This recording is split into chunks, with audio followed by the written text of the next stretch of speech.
The midday heat rolled across the African savanna like a living thing, making the air waver and shimmer above the dusty road. The dry grass on both sides of the track swayed lazily in the faint wind, while the sharp silhouettes of acacia trees broke the horizon. An old pickup truck rattled along the dirt road, raising a thin cloud of ochre dust. Inside were 4 friends from a small settlement a few miles away. At the wheel sat Peter, a broad-shouldered man in his 40s who ran a repair shop in the village. Next to him was his wife, Martha, calm and sturdy, the kind of woman who had weathered every hardship the land could throw at her. On the back seat were their neighbors, James and Linda, a young couple headed into town for supplies. They were talking casually, the rhythm of the road lulling them into easy conversation, when James suddenly leaned forward. "Stop the truck. Now." Peter eased his foot off the accelerator, frowning. "What is it?" James pointed toward the left side of the road, just beyond a line of thorny bushes where an old water trough stood beside a borehole. "There, look." All 4 pairs of eyes followed his finger. At first, it was just a tawny shape in the shimmering heat, standing oddly still. Then the shape moved, and the truth struck them like a blow. "Oh my God," Linda whispered. It was a lion. A huge male, his mane dusted with the pale red of the earth. But his head was entirely trapped inside a large metal container, an old water drum with the bottom cut out. The lion staggered, bumping into the trough, the container ringing dully with every movement. Peter swore under his breath. "That's a storage drum from a farm. Someone must have left it lying around. He must have smelled water inside and got stuck." The lion shook his head violently, but the drum didn't budge. His movements were clumsy, he couldn't see where he was going.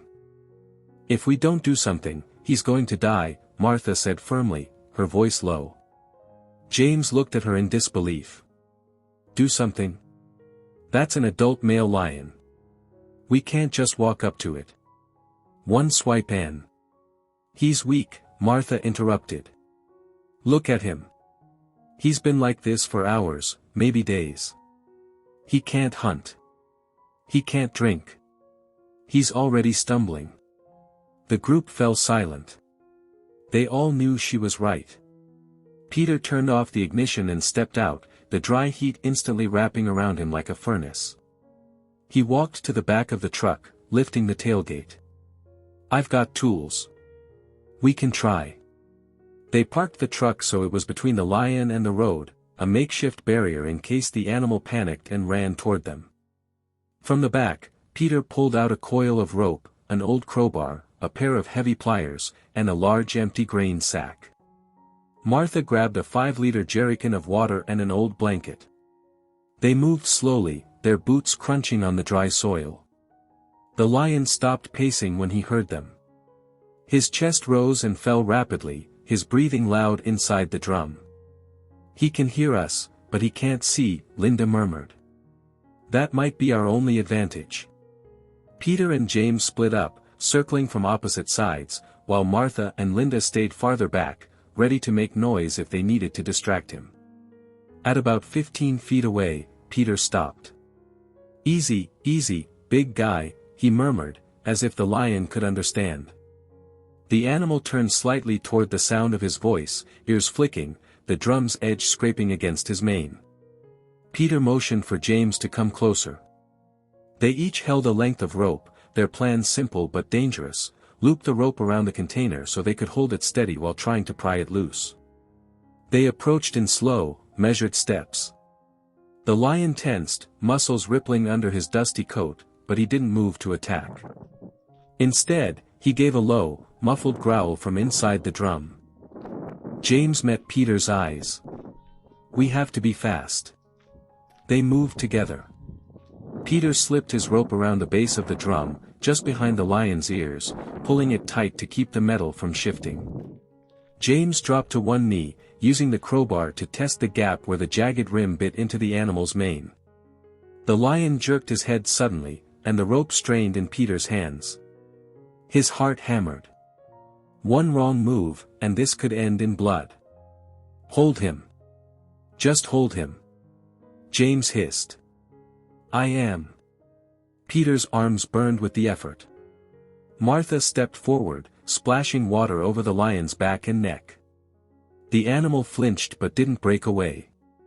The water darkened his coat, cooling the overheated skin beneath. James worked the crowbar into the narrow space and twisted. Metal groaned. Rust crumbled. The lion tried to pull back, but Peter braced himself, digging his heels into the dirt. Almost there. With a harsh metallic crack, the rim gave way. James yanked the drum forward, and suddenly it came free, clattering onto the ground. For a moment, no one moved. The lion stood still, head bare at last. His golden eyes blinked against the harsh light. The fur around his neck was rubbed raw, patches of skin showing where the rim had chafed. A thin line of blood trickled from a shallow cut on his cheek. Peter released the rope and stepped back slowly. James tossed the drum aside, far from the water trough. The lion turned his head toward the sound, fixing them with an unblinking gaze. The four humans froze, every muscle tense. Then, without a sound, the big cat stepped around the drum, walked to the trough, and began to drink. The sound of his tongue lapping the water was loud in a heavy stillness. They watched him for nearly a minute, the reality of what they had just done sinking in. When he'd had his fill, the lion lifted his head, water dripping from his whiskers. He looked at them one last time, eyes unreadable, then turned and padded into the tall grass. Within seconds, he vanished into the savannah. The four of them stood there for a long moment, breathing hard. I can't believe we just did that, James finally said, running a hand through his hair. Martha bent down, picking up the battered metal drum. This is going back with us. I'm not leaving it here for the next animal to get stuck. Peter took it from her, tossing it into the back of the truck with a loud clang. We'll tell the farms nearby to keep their junk locked away.